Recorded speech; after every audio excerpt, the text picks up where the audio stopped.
பிஸ்மில்லாஹிர்ரஹ்மானிர்ரஹீம். நஹ்மதுல்லாஹ வ நுஸல்லி வ நுஸல்லிமு அலா ரசூலில் கரீம்.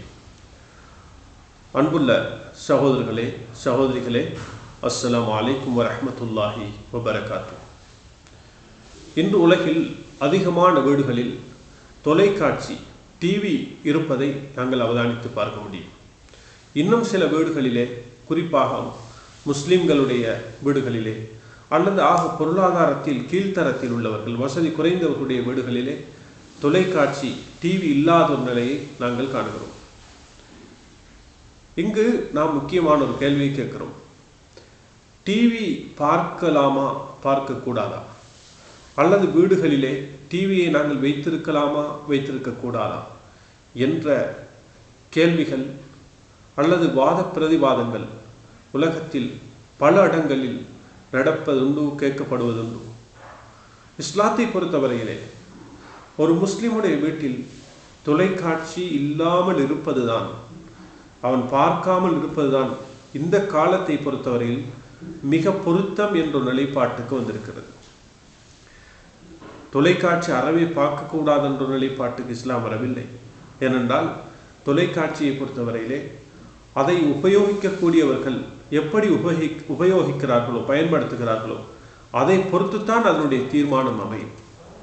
மோசமான முறையில் மோசமான காட்சிகளை, மோசமான சேனல்களை யாராவது பார்ப்பார்களாக இருந்தால், முன்பு கூறியதை போன்று இஸ்லாம் அதை தடை செய்திருக்கிறது, கூடாது என்று சொல்லியிருக்கிறது. எனவே டிவி பார்க்கக்கூடியவர்கள் பொதுவாக உலகத்திலே அவர்களை 3 வகையாக நாங்கள் பிரிக்க முடியும். ஒரு சாரார் செய்திகளையும் மார்க்க உபதேசங்களையும், பிரபஞ்ச வெளிப்பாடுகள், பிரபஞ்சத்துடைய காட்சிகள், இறைவன் ஒருவன் இருக்கிறான் என்பதற்குரிய ஆதாரமாக அமைந்திருக்கக்கூடிய இந்த வானங்கள், பூமி, சூரியன், சந்திரன், நட்சத்திரங்கள்,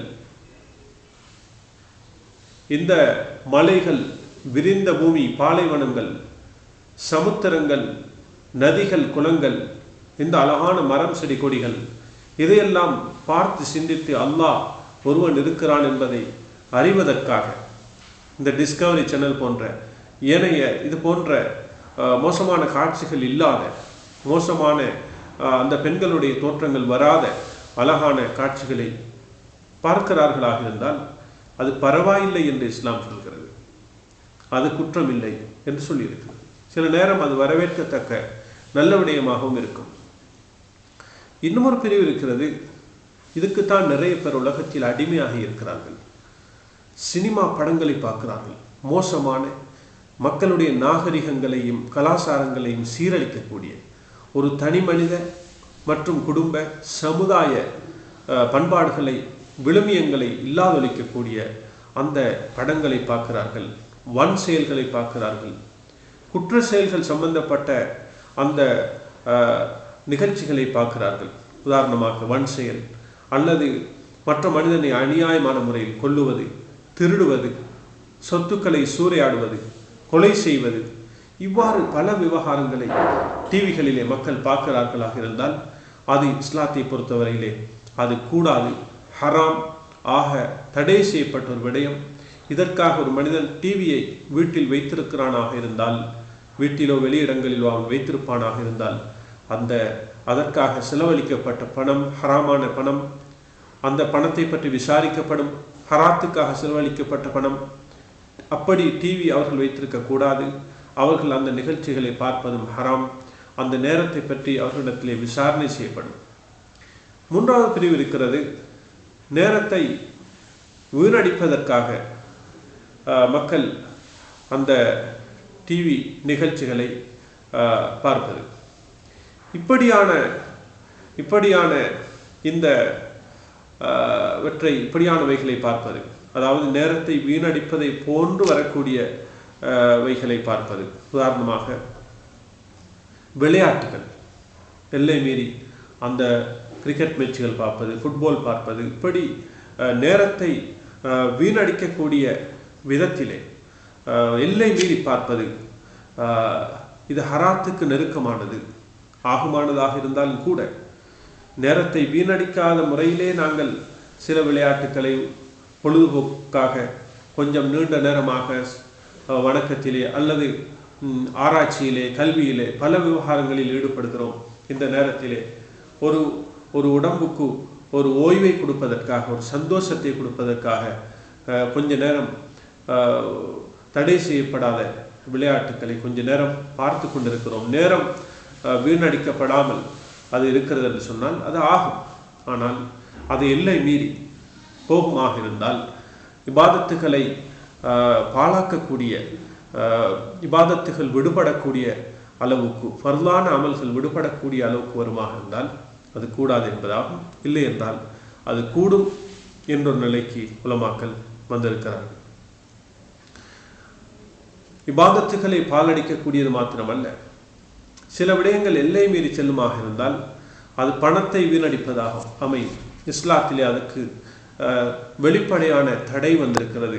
பணத்தை வீணடிப்பது, குறிப்பாக மின்சாரம் வீணடிக்கப்படுகிறது, அல்லது அந்த டிவி பழுதடையும் பொழுது அதற்காக நாங்கள் செலவழிப்பதற்கு நிறைய பணம் செலவழிக்கிறோம், அல்லது புதிதாக ஒன்று வாங்குவதற்கு நாங்கள் முயற்சிக்கிறோம். நேரம் வீணடிக்கப்பட்டால் அதற்குரிய விசாரணை நாளை மறுமையில் நிச்சயமாக இருக்கும். எனவே சில பொழுது ஆகுமானதை பார்க்க தொடங்கி பின்பு ஹராமானதை பார்ப்பதற்கு கொஞ்சம் கொஞ்சமாக மாறிவிடுவார்கள். சில வீடுகளிலே கல்விக்காக, படிப்பதற்காகத்தானே நாங்கள் டிவியை பயன்படுத்துகிறோம் என்று சொல்வார்கள். சில வீடுகளிலே இஸ்லாமிய நிகழ்ச்சிகளை, நல்ல புரோகிராம்களை பார்ப்பதற்காக அதை வாங்க வேண்டும் என்று மனைவி கணவனை வற்புறுத்துவார், பிள்ளைகள் தந்தையை வற்புறுத்துவார்கள், சகோதரிகள் சகோதரனை வற்புறுத்துவார்கள். இந்த கட்டத்திலே அது நல்ல நோக்கத்தில் தான் வாங்கப்படுகிறது. ஆனால் காலப்போக்கில் கொஞ்சம் கொஞ்சமாக நல்லதை பார்க்க ஆரம்பித்தவர்கள் கொஞ்சம் கொஞ்சமாக அந்த தடை செய்யப்பட்ட பகுதிகளில் நாம் பார்க்க ஆரம்பித்து தடை செய்யப்பட்ட சேனல்களை வரவழைப்பதற்கான முயற்சிகளை எல்லாம் செய்து அந்த வீடு நரகமாக, அவர்களுடைய எல்லா விவகாரங்களும் அந்த டிவியிலே கழிந்து அவர்கள் நோய்வாய்ப்பட்டு, அவர்களுடைய கண்கள் பாதிக்கப்பட்டு, அவர்களுக்கு எத்தனையோ விதமான அந்த சுகர், பிரஷர் போன்ற எத்தனையோ நோய்கள் வரக்கூடியவர்களாக மாறுவதையும், அந்த கணவன் மனைவிக்கு செய்ய வேண்டிய கடமைகளையும், சில போது கணவன் மனைவிக்கு செய்ய வேண்டிய கடமைகளையும், அந்த மனைவி அந்த பிள்ளைகளை வளர்ப்பதிலே அந்த பொடுபோக்கு செய்வதையும் நாங்கள் அவதானிக்க முடிகிறது. எனவே அவ்வாறு அமையுமாக இருந்தால் அந்த வீடுகளிலே அவ்வாறான ஒரு டிவி இருக்கக்கூடாது என்பதுதான் இஸ்லாத்துடைய நிலைப்பாடாக இருந்து கொண்டிருக்கிறது. எனவே எல்லாம் வல்ல அல்லாஹு தஆலா அதற்கு நம் அனைவருக்கும் அந்த டிவியை தவிர்த்து கொள்வதற்கும், அப்படி இருந்தாலும் நல்ல சேனல்களை மாத்திரம் தேவையான நேரத்துக்கு மாத்திரம் பாவிக்கக்கூடியவர்களாகவும் எங்களை ஆக்கியருள்வானாக. வாஹு தாவானா அனில் ஹம்துலில்லாஹி ரப்பில் ஆலமீன். வஸ்ஸலாமு அலைக்கும் வரஹ்மத்துல்லாஹி வபரகாத்துஹு.